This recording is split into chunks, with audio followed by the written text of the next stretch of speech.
अगर आप प्रेग्नेंट होने वाले हैं या प्रेगनेंसी प्लान कर रहे हैं और आपका ब्लड ग्रुप जो है वो नेगेटिव है, तो ये वीडियो आपको बहुत ज़्यादा इन्फॉर्मेटिव होने वाला है। कैसे कैसे इन्वेस्टिगेशन करवाने हैं, कौन कौन से इन्वेस्टिगेशन करवाने हैं और किस सीक्वेंस में करवाने हैं, ये बहुत इंपॉर्टेंट वीडियो है। या अगर आप मेडिकल प्रोफेशनल हैं तो ये भी आपको इम्पोर्टेंट रहेगा कि आपको कौन से पेशेंट्स में कौन सा टेस्ट कब करवाना है और कैसे करवाना है। So let's discuss. Today we are going to discuss about RH negative pregnancy. तो RH नेगेटिव प्रेगनेंसी जो होती है उसका इन्वेस्टिगेशन अप्रोच क्या होना चाहिए हमारे पास में। सपोज करो कि मदर का ब्लड ग्रुप जो होता है वो नेगेटिव है। अब नेगेटिव होने पर दो हमारे पास में सिनेरियो हो सकते हैं। फर्स्ट सिनेरियो ये है कि पेशेंट जो है फर्स्ट टाइम प्रेग्नेंट हुई है, प्राइमरी पेशेंट है and there is no history of blood transfusion, पहले कभी उसको ब्लड नहीं लगा है। इस कंडीशन में हमें क्या करना है, या उसके पहले बच्चा हो चुका है, मल्टीपेरा है वो, या पहले बच्चा नहीं हुआ है, या फिर अबॉर्शन की हिस्ट्री है, अबॉर्शन हो चुका है, या हिस्ट्री ऑफ ब्लड ट्रांसफ्यूजन जो है उसको पहले हो चुका है, तब हमें क्या करना है। इस वाली कंडीशन में अलग इन्वेस्टिगेशन अप्रोच के साथ जाएंगे और जो प्राइमरी पेशेंट होती है उसमें हम अलग इन्वेस्टिगेशन अप्रोच में आ जाएंगे। तो फर्स्ट जो पहला चीज़ जो होती है, दोनों ही चीज़ों में हमें ये देखना होता है कि इनके हस्बैंड का ब्लड ग्रुप हमें करवाना ही करवाना है। हस्बैंड ब्लड ग्रुप या पार्टनर जो ब्लड ग्रुप होता है उसको हमें करवाना है। अगर पार्टनर नेगेटिव है तो हमें कुछ भी नहीं करना है, पार्टनर का ब्लड ग्रुप नेगेटिव है तो कुछ नहीं करना है। लेकिन अगर पार्टनर का ब्लड ग्रुप पॉजिटिव आ जाता है तब हमें आगे इन्वेस्टिगेट करना होता है। इसमें अगर पार्टनर का ब्लड ग्रुप पॉजिटिव आता है तो इसमें दो सिनेरियो बनती है कि पार्टनर को हम ये देख सकते हैं कि पार्टनर का जो जीनोटाइपिंग है वो होमोजाइगस है कि हेट्रोजाइगस है। हेट्रोजाइगस अगर होगा तो 50% सिबलिंग नेगेटिव हो सकते हैं, इसमें 100% जो होते हैं वो पॉजिटिव होंगे। तो हमें यहाँ पे एक 50% का क्वेश्चन मिल जाता है, तो हम इसको जीनोटाइपिंग से देख सकते हैं कि वो होमो है या हेट्रो है। इसके अलावा जो हमारे पास में एक और कंडीशन आ रही है अभी लेटेस्ट, वो ये है कि हम फीटल ब्लड ग्रुप भी करवा सकते हैं डायरेक्ट। अगर आप प्रेग्नेंट है और उसमें अगर हमें ये पता चल जाए कि उसका जो बच्चा है वो ब्लड ग्रुप उसका पॉजिटिव है कि नेगेटिव है। अगर नेगेटिव होगा तो हमें कुछ नहीं करना है, अगर पॉजिटिव हुआ तो हमें उसको आगे सर्विलेंस पे रखना है। तो फीटल ब्लड ग्रुप जो हो रहा है अभी NIPT जो होता है उससे हम मटरनल ब्लड जो होता है उसका सैंपल लेते हैं और NIPT से उसका जीनोटाइपिंग के थ्रू हम ब्लड ग्रुप पता कर सकते हैं। बट ये दोनों ही जो कंडीशंस होती है या दोनों ही जो टेस्ट होते हैं वो थोड़े से एक्सपेंसिव होते हैं, महंगे होते हैं, प्लस रेयरली अवेलेबल होते हैं, हर जगह इनका अवेलेबिलिटी नहीं होती है। इसलिए RH नेगेटिव में क्लिनिकल प्रैक्टिस में हम इन दोनों टेस्ट को नहीं करवा रहे। आपका जो ब्लड ग्रुप था वो नेगेटिव था, आपके हस्बैंड का ब्लड ग्रुप पॉजिटिव आया है या बच्चे का ब्लड ग्रुप पॉजिटिव आया है, उसके बाद में आपको क्या करवाना है। तो ऐसी स्थिति में आपका सबसे पहले जो टेस्ट बनता है उसको हम बोलते हैं ICT। ICT का मतलब क्या होता है, इनडायरेक्ट कूम टेस्ट। जो इनडायरेक्ट कूम टेस्ट होता है वो आपको करवाना होता है। इनडायरेक्ट कूम टेस्ट का जो रिजल्ट होता है या कब करवाना, ICT जो होता है ये फर्स्ट विजिट पे होता है।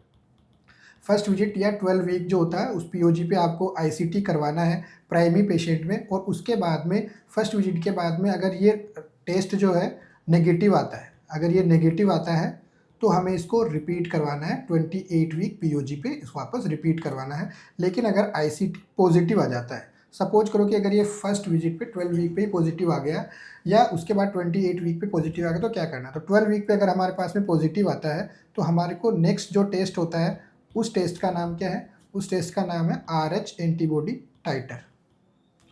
RH एंटीबॉडी टाइटर हमें करवाना है।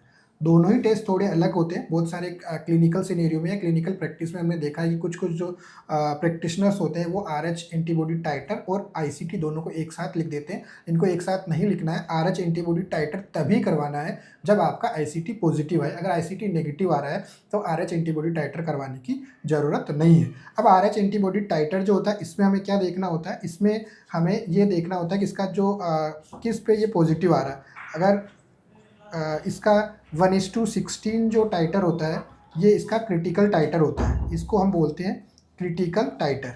और ये क्रिटिकल टाइटर 1:16 के बाद में अगर आता है तो हमें क्या करना है, और 1:16 से नीचे आता है, सपोज करिए 1:4 पे आता है, 1:8 पे चल रहा होता है, तो हमें इसको मॉनिटर करता रहना है। और मॉनिटर जो होती है ICT टाइटर जो है हमें रिपीट करवाना होता है एवरी 2 to 4 वीक्स पर रिपीट करवाना। सपोज करो कि अगर ये 12 वीक पे आईसीटी पॉजिटिव आया, टाइटर मैंने करवाया 1:4 आया, तो मुझे 12 वीक के बाद में इसको 14 to 16 वीक पे रिपीट करवाना है, 20 वीक पे रिपीट करवाना है, 24 पे रिपीट करवाना है।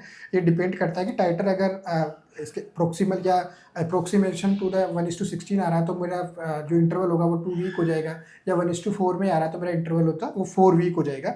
इस तरह मुझे देखना है। और जब कभी भी मेरा ये टाइटर जो होता है, अगर ये टाइटर 1:16 से ज़्यादा हो जाता है क्रिटिकल टाइटर से, तो मेरी नेक्स्ट स्टेप क्या होती है, या आपको कौन सा इन्वेस्टिगेशन इसमें करवाना होता है। जो नेक्स्ट स्टेप होती है, हमारे पास में 2 ऑप्शंस बचते हैं। फर्स्ट ऑप्शंस तो होता है कि हमें एमनियोसेंटेसिस करना होता है।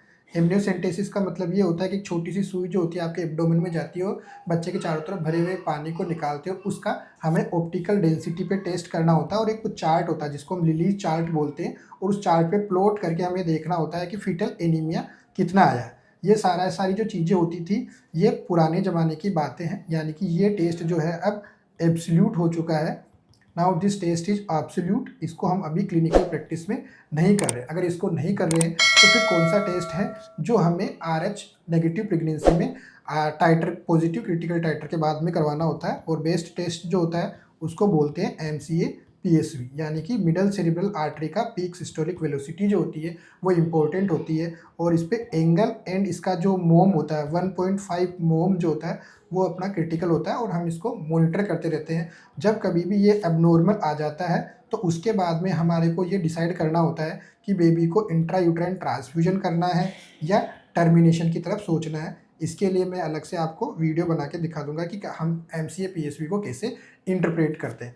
तो ये पहला हमारे पास में जो सिनेरियो होता है, प्राइमरी पेशेंट हमारे पास में कोई ब्लड ट्रांसफ्यूजन हमारे को हमने नहीं किया है उसको, तो सबसे फर्स्ट चीज़ जो होती है वो हस्बैंड ब्लड ग्रुप या पार्टनर ब्लड ग्रुप जो होता है वो करवाते हैं। उसके बाद में हमारे पास में अगर उसका पार्टनर का ब्लड ग्रुप पॉजिटिव आता है तो हम लोग क्या करवाते हैं, ICT इनडायरेक्ट ट्रून टेस्ट करवाते हैं। फर्स्ट विजिट पे 12 वीक पे करवाना है, नेगेटिव होता है तो 28 वीक पे करवाना है। अगर पॉजिटिव आ जाता है तो हम टाइटर की तरफ बढ़ते हैं। टाइटर अगर 1:16 से कम आता है तो हमें उसको एवरी 2 to 4 वीक्स पे मॉनिटर करते रहना है। और अगर टाइटर क्रिटिकल टाइटर से ज़्यादा आता है तो हमारे पास 2 ऑप्शंस है, पहला एमनियोसेंटेसिस और दूसरा MCA PSV। एमनियोसेंटेसिस एब्सोल्यूट है, हमें नहीं करवाना होता है। MCA PSV से ही हम प्रेगनेंसी को मॉनिटर करते हैं। नाउ नेक्स्ट जो हमारे पास कंडीशन आई है कि जो मदर है वो मल्टीपेरा है, पहले अबॉर्शन हो चुके हैं उसके, और उसका हिस्ट्री ऑफ ब्लड ट्रांसफ्यूजन है, और बेबी का ब्लड ग्रुप जो पहले पैदा हुआ उसका ब्लड ग्रुप जो है उसको पॉजिटिव है, या इंजेक्शन NTD उसको पहले लग चुका है। इसका मतलब ये है कि वहाँ पे सेंसिटाइजेशन उसको हो चुका है। तो हमारे पास में सबसे पहला टेस्ट जो होगा, उसका पहला टेस्ट हमें ये करवाना है, उसको फर्स्ट ICT हमें उसको करवाना पड़ेगा।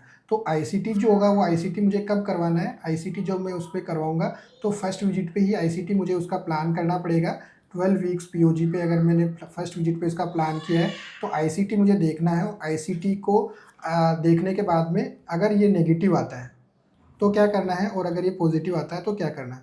अगर ICT नेगेटिव आता है तो मुझे इसका रिपीट ICT वापस करवाना है। और वो कब करवाऊँगा, 20 वीक पे करवाना है, 24 वीक पे करवाना है, और 28 वीक पे हमें मल्टीपेरा जो पेशेंट होती है ICT नेगेटिव, इसको थोड़ा सा फ्रीक्वेंसी ज़्यादा करनी होती है। 20 और 24 वीक एक्स्ट्रा हमको ICT करवाना होता है। लेकिन अगर ICT इसका पॉजिटिव आ गया, अगर ICT पॉजिटिव है तो उसके बाद मुझे डायरेक्टली शिफ्ट किस पे होना है, RH एंटीबॉडी टाइटर। नेक्स्ट जो मेरा टेस्ट होगा वो होगा RH एंटीबॉडी टाइटर। अब मैं RH एंटीबॉडी टाइटर को भेजूंगा, तो अगर इस टाइटर में क्या आता है, अगर टाइटर का वैल्यू जो आती है 1:4 आती है, 1:8 में ये पॉजिटिव आता है, या 1:16 में ये पॉजिटिव आता है। अगर ये 16 में पॉजिटिव आता है तो ये क्रिटिकल टाइटर होता है। यहाँ पे आपको नेक्स्ट जो इन्वेस्टिगेशन होता है उसकी तरफ बढ़ना होता है।